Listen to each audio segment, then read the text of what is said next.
Hello বন্ধুরা, আজকে মৌসুমি kitchen একটা নতুন রেসিপি আমাদের সাথে শেয়ার করবো।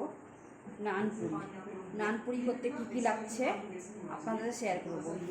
ময়দা, গরম জল, এটা গরম জল, টক দই,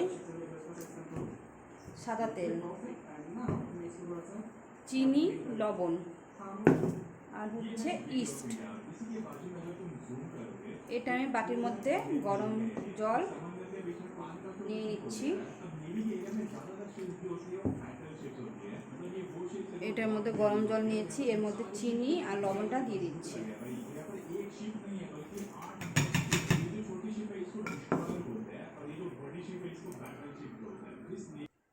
এই গরম জলের মধ্যে লবণ, চিনি নিয়ে নিচ্ছি, পরিমাণ মতন ইস্ট আমি নিয়ে নিচ্ছি। না 1 চামচের মতন ইস্টটা নিয়ে নিয়েছি। নষ্ট হচ্ছে ভাতগুলো।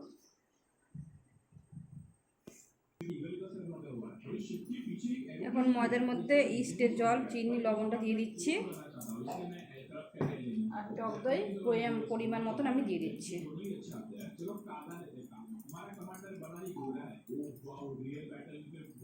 আর সাদা তেল পরিমাণ মতো দিয়ে দিচ্ছি।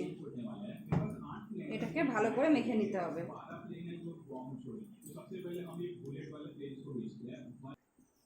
এবার আমি জল দিচ্ছি ময়দার মধ্যে, অল্প অল্প করে দেবেন, না হলে নরম হয়ে যায় ময়দাটা, তখন ভালো হবে না। আমার দেখাচ্ছে। হ্যাঁ, হ্যালো বন্ধুরা, এখন আমি আপনাদের জন্য একটা রেসিপি করেছি। সেই রেসিপিটার নাম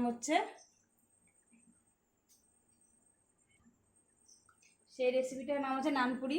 আপনাদের তো মজাটা মাখানো দেখালামই। এখন এবার বেলে ভাজবো, সেটাও আপনাদের সাথে শেয়ার করব।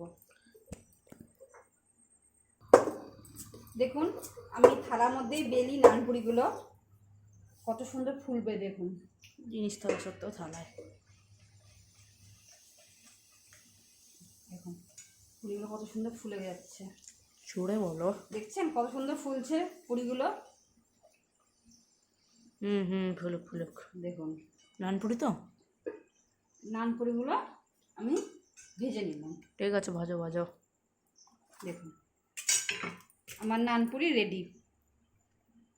দেখুন কত মোলায়েম, খুব ভালো খুব ভালো।